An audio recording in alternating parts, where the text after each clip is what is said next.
ఇక డీటెయిల్ చూస్తే అధికారంలో ఉన్నప్పుడు వైఎస్ జగన్ చాలా అన్యాయాలు అక్రమాలు చేశారని కోనసీమ జిల్లా అమలాపురం ఎమ్మెల్యే ఆనందరావు ఆరోపించారు. జగన్ విద్యుత్ ఛార్జీలు 9 సార్లు పెంచితే ప్రతిపక్షాలుగా తాము పోరాటాలు చేస్తే కేసులు పెట్టి ఇబ్బందులు పెట్టిన సంగతి తెలిసిందే అన్నారు. ఇప్పుడు కూటమి ప్రభుత్వంలో విద్యుత్ ఛార్జీలు పెంచిన దాఖలాలు లేవన్నారు. ఆనాడిచ్చిన హామీలో భాగంగా ఈ రోజు వరకు విద్యుత్ ఛార్జీలు పెంచలేదని ఆనందరావు వెల్లడించారు. మంచి ప్రభుత్వం అనడానికి ఇది ఒక నిదర్శనమన్నారు ఎమ్మెల్యే. జగన్ హయాంలోనే దళితులకు ఎక్కువ అన్యాయం జరిగిందన్నారు. తనకు ఓట్లు వేసి గెలిపించిన దళితులకు మొండి చేయి చూపించారని ఆనందరావు విమర్శించారు. చంద్రబాబును మళ్లీ సీఎంను చేసుకుంటే మంచి పరిపాలన అందిస్తారని చెప్పారు.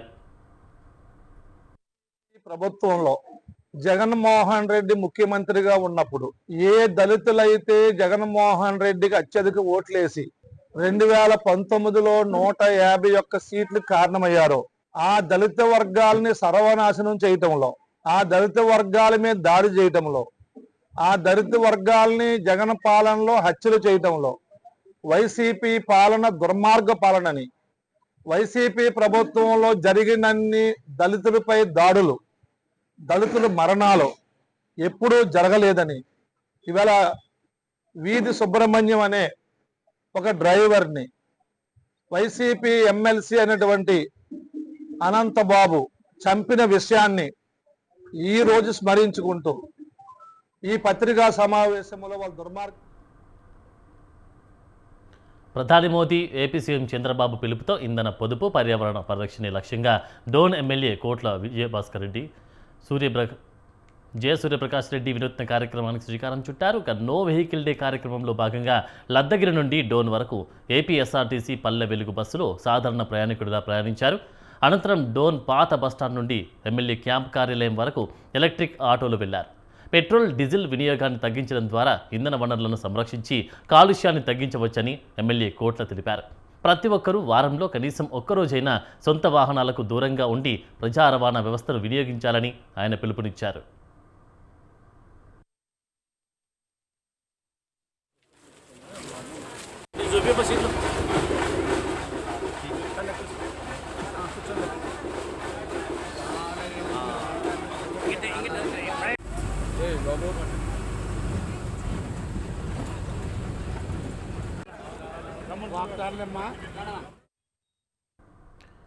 వైఎస్ జగన్ పాలనలో దళితులపై దాడులు, అణచివేత తీవ్రంగా జరిగాయన్నారు విశాఖ పార్లమెంటరీ స్థానం టీడీపీ అధ్యక్షుడు చోడే వెంకట పట్టాభిరామ్.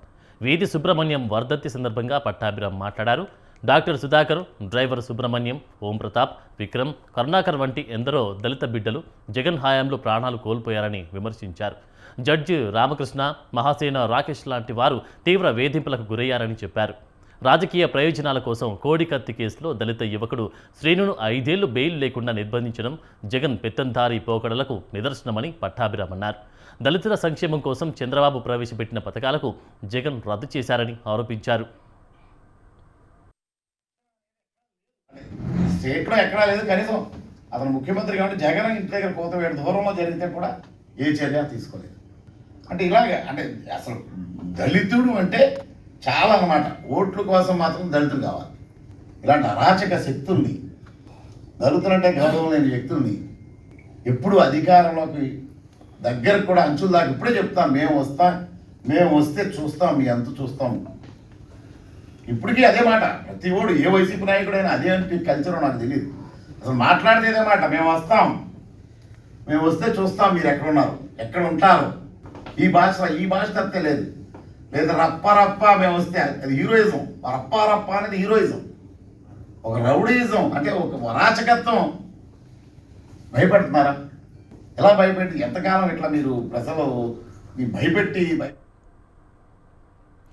హైదరాబాద్ ఓయూలో కాంగ్రెస్ నేత, నిరుద్యోగ జేఏసీ డాక్టర్ కోటూరి మానవతరాయ్ నేతృత్వంలో సీఎం రేవంత్ చిత్రపటానికి నిరుద్యోగులు పాలాభిషేకం చేశారు. తెలంగాణలో ప్రభుత్వ ఉద్యోగాల దరఖాస్తుకు గరిష్ట వయోపరిమితిని 44 ఏళ్లకు పెంచడంపై నిరుద్యోగులు హర్షం వ్యక్తం చేశారు. సుమారు 40,000 ఉద్యోగాల భర్తీకి న్యాయపరమైన చిక్కులు లేకుండా రేవంత్ ప్రభుత్వం కసరత్తు చేస్తుంది అని, అయితే కొందరు రాజకీయ ప్రయోజనాల కోసం కృత్రిమ నిరుద్యోగ నాయకులు అవతారమెత్తారని, వారి ఉచ్చులో నిజమైన నిరుద్యోగులు పడొద్దని సూచించారు. ఎక్కడా లేని విధంగా తెలంగాణలో నిరుద్యోగులకు ప్రభుత్వ ఉద్యోగాల దరఖాస్తుకు గరిష్ట వయో పరిమితిని 34 ఏళ్ల నుంచి 44 ఏళ్లకు పెంచడం జరిగింది. పెంచినందుకు ముఖ్యమంత్రి రేవంత్ రెడ్డి గారికి తెలంగాణ వ్యాప్తంగా ఉన్నటువంటి నిరుద్యోగుల తరపున నిరుద్యోగ జేఏసీ ధన్యవాదాలు తెలియజేస్తుంది. నిరుద్యోగులారా, సంయమనం పాటించండి.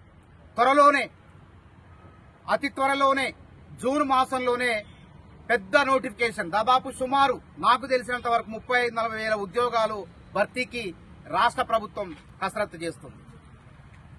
మీకు మేలు చేయటం కోసమే రేవంత్ రెడ్డి ప్రభుత్వం కృషి చేస్తుంది. న్యాయపరమైనటువంటి చిక్కుల్ని పరిష్కరించి అదేవిధంగా ఎటువంటి వివాదాలు భవిష్యత్తులో తలెత్తకుండా ఉద్యోగాల భర్తీ ప్రక్రియకు రేవంత్ రెడ్డి ప్రభుత్వం శ్రీకారం చుడుతుంది. కాబట్టి కొంతమంది రేవంత్ రెడ్డి ప్రభుత్వంపై దుష్ప్రచారం చేస్తున్నారు. కాబట్టి అట్లాంటి దుష్ప్రచారం చేసే కృత్రిమ నిరుద్యోగ భూదాన్ పోచంపల్లి మండలం జూలూరులో ధాన్యం కొనుగోలు కేంద్రాలను భువనగిరి ఎమ్మెల్యే కుంభం అనిల్ కుమార్ రెడ్డి పరిశీలించారు. ఆయనతో పాటు జాయింట్ కలెక్టర్, సివిల్ సప్లై అధికారులు పాల్గొన్నారు. రైతు వేదిక వద్ద రైతులతో సమావేశం నిర్వహించారు. గతంలో ఎకరాకు 80 బస్తాల ధాన్యం కొనే నిబంధన ఉండేదని, ఇప్పుడు 100 బస్తాలు కొనేలా చూడాలని అధికారులతో చర్చించారు. ఉమ్మడి నల్గొండ జిల్లాలో అత్యధికంగా భువనగిరి నియోజకవర్గంలో వరి ధాన్యం సాగు అవుతుందని ఎమ్మెల్యే చెప్పారు. ఫంక్షన్ల హాళ్లు, ప్రైవేటు గోదాంలను అద్దెకు తీసుకుని ధాన్యం కొనాలని అధికారులకు సూచించారు. ఎమ్మెల్యే అనిల్ కుమార్ రెడ్డి ధాన్యం చివరి గింజ వరకు ప్రభుత్వం కొంటుందని హామీ ఇచ్చారు. ఎమ్మెల్యే కమిషనర్ సాబ్ మొన్న ఆడ మీటింగ్ లో అడిగినాం చూడండి, మనం నల్గొండ మీటింగ్ లా ఉత్తమ్ సార్ మనం అంత ఉంటాం కదా, మీరు కూడా ఉంటారు కదా. ఈ భువనగిరి లా మాకు రైస్ మిల్స్ లా highest production approval in the district is now Bhuvanagiri. ఇక్కడ మరి ఈ ప్రొడక్షన్ లా మాకు రైస్ మిల్స్ దగ్గర స్టాక్ లేదు, ఇప్పుడు స్పేస్ లేదు. మీకు జనగాము అటు వరంగల్ ఇయ్యమన్నాము, మీరేమో ఇచ్చారంట. జనగాంలో అక్కడ అధికారులు probably the district head is not cooperative అనేది వస్తుంది.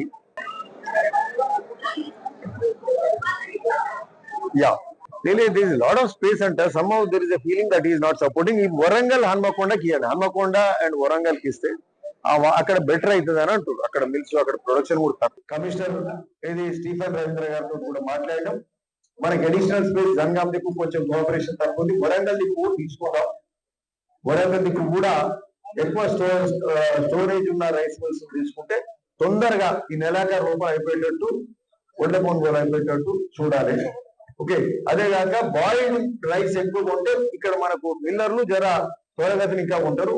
మొన్న ఆడ జిల్లా మీటింగ్లు అడిగితే దాని తగ్గట్టే ఆల్రెడీ 30,000 మెట్రిక్ టన్నులు బాయిల్డ్ రైస్ కొనడానికి మన వాళ్ళు అంగీకరించారు. ఇంకెక్కువ చేయాలని అడిగిన అట్లే వరంగల్ కూడా కావాలంటే చేస్తామని వాళ్ళు చెప్పిండ్రు. సో ఎనీవే చాలా సంతోషం. మనం ఇప్పుడు టార్గెట్ మంత్ ఎండ్. మరి దీనికి కావాల్సింది ఇప్పుడు మహాలక్ష్మి మిల్లు కానీ, ఆ బొల్లపల్లి సిరివెట్టుకుంటే 2 మిల్లులు కానీ, అక్కడ గోల్గొండ జిమ్మింగ్ మిల్లులు కానీ, మరి అట్లనే ఈడ ఏమైనా జూలూరులో ఏమైనా ఫంక్షన్ హాల్ ఇట్లా ఉన్నాయి కదా, ఫంక్షన్ హాల్లో నెలకి ఇవ్వండి. తెలంగాణ సమగ్ర అభివృద్ధి కాంగ్రెస్ పార్టీ లక్ష్యమని సీఎం రేవంత్ రెడ్డి సారథ్యంలో ప్రతి గడపకు సంక్షేమ పథకాల అమలు జరుగుతుంది అని రామగుండం ఎమ్మెల్యే రాజ్ ఠాకూర్ చెప్పారు. పెద్దపల్లి జిల్లా గోదావరి కనిలో DMFT నిధులతో పలు అభివృద్ధి పనులకు మేయర్ మహంకాళేశ్వర స్వామితో కలిసి ఎమ్మెల్యే రాజ్ ఠాకూర్ శంకుస్థాపన చేశారు. 2.5 ఏళ్ల కాంగ్రెస్ పాలనలో రామగుండం నియోజకవర్గానికి 800 కోట్లతో అభివృద్ధి పనులు చేపట్టినట్లు ఆయన చెప్పారు. గత పాలకులు ఓట్ల కోసమే రాజకీయాలు చేసేవారని, కాంగ్రెస్ ప్రజాప్రతినిధులు అభివృద్ధి ధ్యేయంగా పనిచేస్తున్నారన్నారు. ప్రతి మహిళ ఆర్థికంగా అభివృద్ధి చెందడంతో పాటు కుటుంబాన్ని పోషించే విధంగా సీఎం రేవంత్ అవకాశాలు కల్పిస్తున్నారు అని రాజ్ ఠాకూర్ తెలిపారు. అభివృద్ధి కార్యక్రమాలు మీరు నాకు అవకాశం ఇచ్చినారు. 2 సంవత్సరాల 4 నెలల పైన సంవత్సర కాలం ప్రభుత్వం ఏర్పాటు చేయడానికి సమయం పడితే, సంవత్సరన్నర కాలంలో రామగుండం మున్సిపల్ కార్పొరేషన్, కేవలం కార్పొరేషన్కి ఇప్పటి వరకు మున్సిపల్ ద్వారా సుమారుగా 600 కోట్లు అయితే 150 కోట్ల రూపాయలు సింగరేణి ద్వారా, మరో 50 కోట్ల NTPC ద్వారా సుమారుగా 800 కోట్ల రూపాయలతో కార్పొరేషన్ ఇలా అత్యద్భుతంగా అభివృద్ధి చేసుకుంటూ ముందుకు పోతా ఉన్నాం. గర్వంగా చెప్తా ఉన్నా, గతంలో ఎవరు ఏం చేశారనేది నేను చెప్పడం కన్నా మీరే దానికి సాక్షులు. ఏం జరిగిందో ఏం జరగలేదు. శాసనసభ్యులు ఎన్నికలు వస్తే దాని ఎన్నికలు వచ్చినప్పుడు మీకు కనబడ్డారు, లేకుంటే ఎక్కడో ఒకసారి వచ్చి మా శ్రీనివాస్ కూడా ఉన్నాడు ఇక్కడ కాగితాలు చూపించిన పోయిన చరిత్ర. ఈరోజు మీరు చేస్తున్న అభివృద్ధిలో మేము సైతం భాగస్వాములు అవుతామని చెప్పి మొన్నటి వరకు ఇక్కడ కార్పొరేటర్గా ఉన్న శ్రీనివాస్ కూడా మా తెలంగాణ రాష్ట్రానికి హక్కుగా రావాల్సిన నిధులను అడిగితే భిక్షమవుతుందా అని ప్రశ్నించారు జగిత్యాల ఎమ్మెల్యే సంజయ్ కుమార్. సీఎం రేవంత్ రెడ్డిని బిచ్చగాడు అని వ్యాఖ్యానించడాన్ని ఆయన తీవ్రంగా ఖండించారు. ఫెడరల్ స్ఫూర్తితో రాష్ట్రానికి వచ్చే నిధులు తీసుకురావాలని ఆయన బీజేపీ ప్రజాప్రతినిధులను డిమాండ్ చేశారు. కేంద్రానికి రాష్ట్రం నుండి 2 లక్షల కోట్ల రూపాయలకు పైనే ఇస్తే కేవలం 85,000 కోట్లే కేంద్రం ఇచ్చిందని విమర్శించారు. కేంద్రం రాష్ట్రాన్ని అడుక్కుంటుందా లేక రాష్ట్రమే కేంద్రాన్ని అడుక్కుంటుందా మీరే చెప్పాలన్నారు. మక్కల కొనుగోలుపై కేంద్రం ఏం చేస్తుందో శ్వేతపత్రం ఇవ్వాలని సంజయ్ కుమార్ డిమాండ్ చేశారు. చిల్లర రాజకీయాలు చేయడం కాదు, జగిత్యాలను అభివృద్ధి చేయాలని ఎమ్మెల్యే అన్నారు. గౌరవ పార్లమెంటు సభ్యులు మొన్న వివిధ ప్రాంతాల్లో కావచ్చు, నిన్న జగిత్యాలలో మీటింగ్లో వారు కొన్ని విషయాలను ప్రస్తావిస్తూ మరీ ముఖ్యంగా గౌరవ ముఖ్యమంత్రిని బిచ్చగాడని ప్రస్తావించడం కావచ్చు, లేదా కేంద్రీయ విద్యాలయానికి సంబంధించిన స్థలం కేటాయించలో ఎమ్మెల్యే అసమర్థత అని చెప్పి నా గురించి మాట్లాడారు.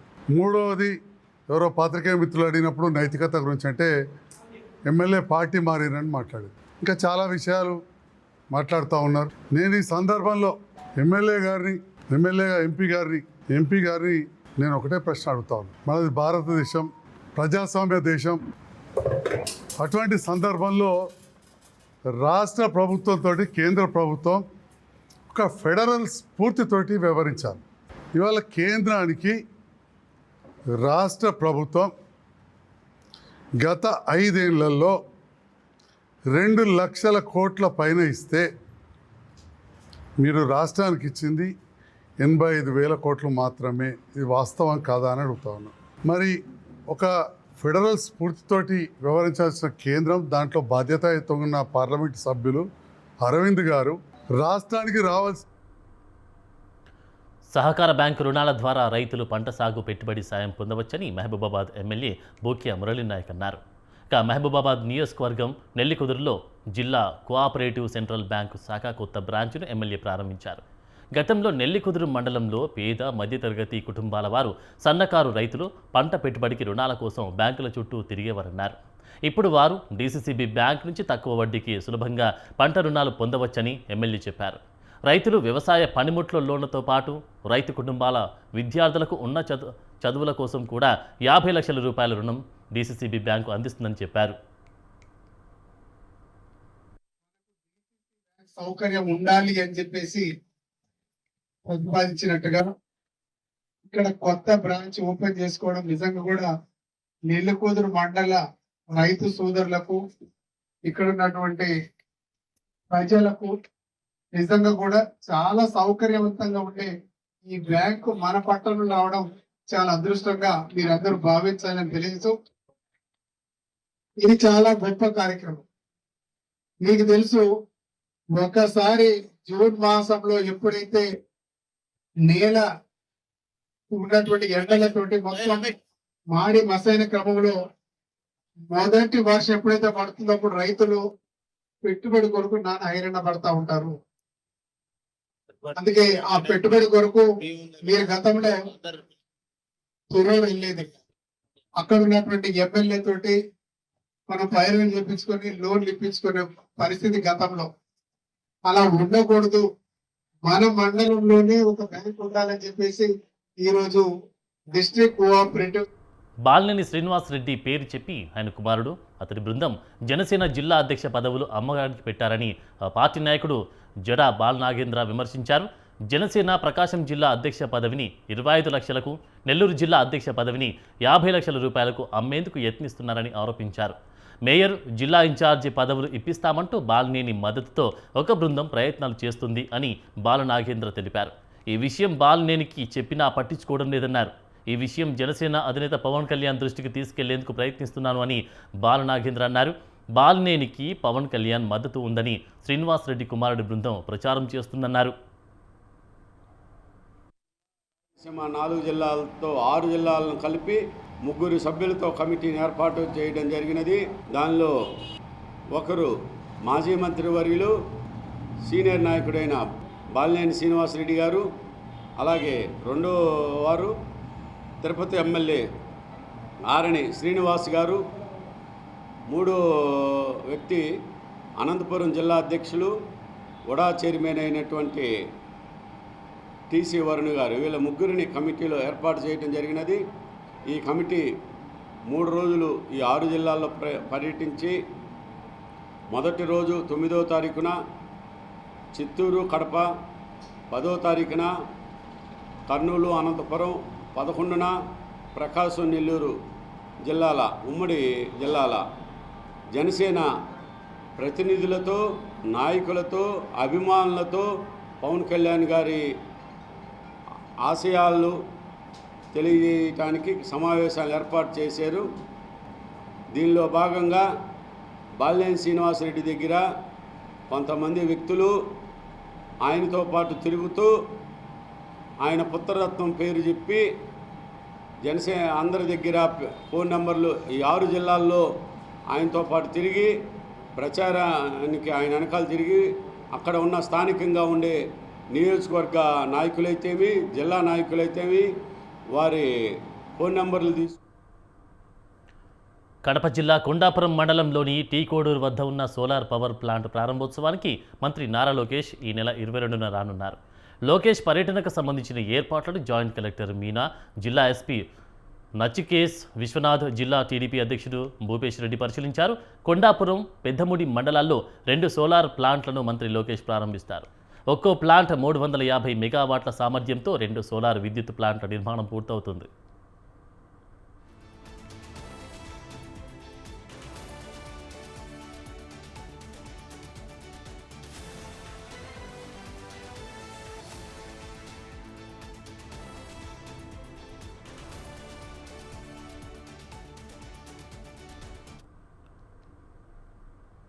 మంత్రికి లాభాలు తెచ్చే కంపెనీలు, ఫ్యాక్టరీలకు భూములు కావాలా అని 4 గ్రామాల ప్రజలు మండిపడ్డారు. ఏలూరు జిల్లా అగిరిపల్లి మండలం తోటపల్లిలో బోబీ చదును పనులను వారు అడ్డుకున్నారు. దీంతో ప్రొక్లెయిన్ డ్రైవర్ పనులు నిలిపివేసి వెళ్లిపోయాడు. మంత్రి పార్థసారథి కుమారునికి చెందిన నితిన్ కృష్ణ కన్స్ట్రక్షన్ పేరుతో తోటపల్లిలో 45 ఎకరాల 60 సెంట్ల భూమిని కంప్రెస్డ్ బయోగ్యాస్ ప్లాంట్ల కోసం చంద్రబాబు ప్రభుత్వం కేటాయించింది. అక్కడికి సమీపంలోని తోటపల్లి, చిన్నగిరిపల్లి, గొల్లగూడెం, నర్నాలగూడెం, సింగన్నగూడెం ప్రజలు బయోగ్యాస్ ప్లాంట్ ఏర్పాటు వద్దని ఆందోళన చేపట్టారు. దీంతో ప్లాంట్ పనులు తాత్కాలికంగా నిలిపివేశారు. మళ్ళీ మంత్రి కుమారుడికి కేటాయించిన కొండ వద్ద ప్రొక్లెయిన్తో చదును చేస్తూ ఉంటే ప్రజలు భారీగా తరలివచ్చి అడ్డుకొని ఆవేదన వ్యక్తం చేశారు.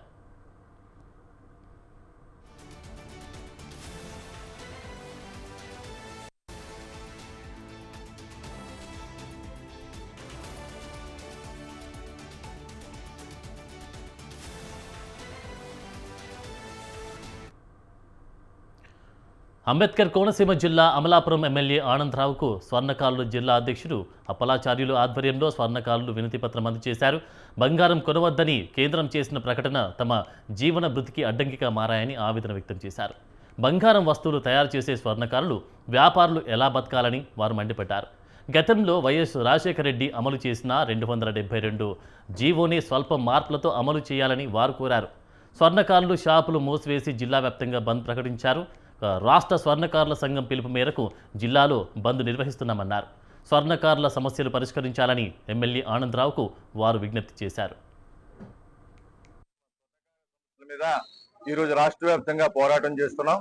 దానికి మా కర్రి వేణుమాధవ్ గారు రాష్ట్ర అధ్యక్షుల పిలుపు మేరకు జిల్లా అధ్యక్షులు తాళబొత్తుల అప్పలాచార్య గారి ఆధ్వర్యంలో ఈ రోజు అమలాపురం పట్టణ కోనసీమ జిల్లా అంబేద్కర్ కోనసీమ జిల్లా పట్టణ స్వర్ణకార సంఘ అధ్యక్షులు స్థానిక అధ్యక్షులు మానేపల్లి ప్రకాష్ గారి ఆధ్వర్యంలో ఈ రోజు అందరూ కూడా బంద్ పాటిస్తూ ఈ రోజు మా యొక్క ఆర్థిక సమస్యల్ని ఈ రోజు మీడియా మిత్రులందరికీ కూడా తెలియజేయాలనుకున్నాం. ముఖ్యంగా మా స్వర్ణకారులు వృత్తి మొత్తం కోల్పోయారు. ఎందుకంటే కారణం ఈ కార్పొరేట్ జ్యువెలర్స్ వచ్చిన తర్వాత స్వర్ణకారులకి పని లేక చాలా ఇబ్బంది పడుతున్నారు. అది కాకుండా నిన్న ప్రధానమంత్రి గారు హైదరాబాద్ లో బహిరంగ సభలో నరేంద్ర మోడీ గారు మన హైదరాబాద్ లో సభ ఏర్పాటు చేసి బంగారం కొనవద్దనే ప్రకటన స్వర్ణకారు కుటుంబాలని రోడ్డున పడేసే అవకాశం ఉంది. ఎందువల్ల అంటే ఇందులో బ్రతుకు జీవుడు అన్నట్టుగా ఉన్న పరిస్థితిలో ఉంది. కార్పొరేట్ లో అనేక సంస్థలు వచ్చేసి కార్పొరేట్ సంస్థలు పెద్ద పెద్ద సంస్థలు వచ్చి స్వర్ణకార వృత్తిని ఇదివరకే దెబ్బతీసే పరిస్థితి ఉంది. దాని ప్రకారంగా ఇదివరకు మనకి 272 జీవో ప్రకారం స్వర్ణకారులకు ఆభరణాలు చేసి హక్కు కల్పిస్తానని, సూత్రాలు తయారు చేసి హక్కు కల్పిస్తానని చెప్పి అనేక వాగ్దానాలు చేయడం జరిగింది. ఈ రోజు ఇలాంటి పరిస్థితుల్లో ఉన్నప్పుడు స్వర్ణకారులు రోడ్డున పడే పరిస్థితి ఏర్పడింది కాబట్టి వీళ్ళందరికీ న్యాయం చేయాలని మేము కోరుతూ ఈ రోజు హైదరాబాద్ ఆనందరావు ఎమ్మెల్యే గారిని కలవడం. రాష్ట్ర వ్యాప్తంగా స్వర్ణకారులందరూ కూడా స్వర్ణకారుల సమస్యల మీద బంద్ జరపడం జరుగుతుంది. ఇవాళ అదే పద్ధతిలో ఈ జిల్లాలో ఉన్నటువంటి బిఆర్ అంబేద్కర్ కోనసీమ జిల్లాలో ఉన్నటువంటి స్వర్ణకారు షాపులను కూడా బందులు చేసి ఇవాళ నిరసన తెలియజేయడం జరుగుతుంది. దీని యొక్క విషయం ఏంటంటే రాష్ట్ర ముఖ్యమంత్రి వర్యులు నారా చంద్రబాబు నాయుడు గారు స్వర్ణకారు కార్పొరేషన్ ఏర్పాటు చేసి దానికి విధులు నిధులు కూడా చేయలేదు. అది కూడా వెంటనే చేయాలని ఒకటి. 272 జీవో అని గతంలో రాజశేఖర రెడ్డి గారు నాకు 272 జీవో ఒకటి ఇచ్చారు. అది ప్రస్తుతం ఉన్నటువంటి పరిస్థితుల్లో దాన్ని సవరణ చేసి మళ్ళీ జీవోని మాకు ఇవ్వాలనేటువంటి ఒక డిమాండ్ ఒకటి ఉంది.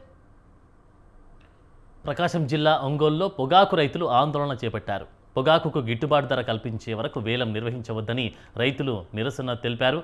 ఒంగోలు పొగాకు బోర్డు వద్దకు కరువాది పానకాలపాలెం రైతులు తీసుకొచ్చిన 151 బ్యారన్లకు సంబంధించిన 302 చెక్కులు తీసుకొచ్చారు. వారి పొగాకుకు వేలంలో గిట్టుబాటు ధర కల్పించలేదన్నారు. పైగా నో బీట్లు పడడంతో రైతులు ఆందోళన వ్యక్తం చేశారు. ఒక్కో చెక్కుకు దాదాపు 1500 వరకు రవాణా ఖర్చు అవుతుంది అని, కానీ అమ్మేటప్పుడు సరైన ధర రాక భారీ నష్టాలు ఎదుర్కొంటున్నామని రైతులు వాపోయారు. వేలం ప్రక్రియను నిలిపివేయాలనే డిమాండ్తో రైతులు నిరసన చేపట్టారు. గతంలో క్వింటాల్కు 25,000 రూపాయల వరకు పలికిన పొగాకు ధర రోజు రోజుకు పడిపోతూ 18,000కు దిగిపోయిందని ఆవేదన వ్యక్తం చేశారు. పొగాకుకు గిట్టుబాటు ధర కల్పించాలని రైతులు డిమాండ్ చేశారు. ఈరోజు 222 బీడ్లు వచ్చాయండి. మనకి 90 బీడ్ల ఆక్షన్ జరిగిన తర్వాత నో బిడ్స్ 50% ఉన్నాయని చెప్పి రైతులు ఆపడం జరిగింది. యాక్చువల్గా ఏంటంటే ప్రజెంట్ మార్కెట్లో రైతు ఆరెంజ్ స్టైల్ ఉన్న టొబాకో గ్రేడ్స్ మాత్రమే పర్చేజ్ జరుగుతుంది. కొంచెం ఈరోజు ఇరిగేటెడ్ ఆక్సిడేట్ టొబాకో రావడం జరిగింది.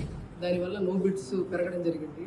దానివల్ల అక్కడ రైతులు 2 లైన్లు అవ్వగానే 3వ లైన్లో రైతులు ఆపడం జరిగింది. తర్వాత 2 సార్లు మేము మళ్ళీ వాళ్ళతో పిలిచి మీటింగ్ పెట్టాం. కంపెనీ సీఎంతో కూడా మాట్లాడి సపోర్ట్ చేయమని అడిగాము. అయినా వారు లెటర్ ఇచ్చేసి ఈరోజు ఆపమని చెప్పడం జరిగింది. పై వారికి ఆ విషయం తెలియజేస్తామండి. ప్రస్తుతం ఇప్పుడు బయర్స్ కూడా పిలిచాను, వాళ్ళతో మాట్లాడుతున్నాను. ఇది వాళ్ళ లోకల్ న్యూస్. కీప్ వాచింగ్ స్వతంత్ర.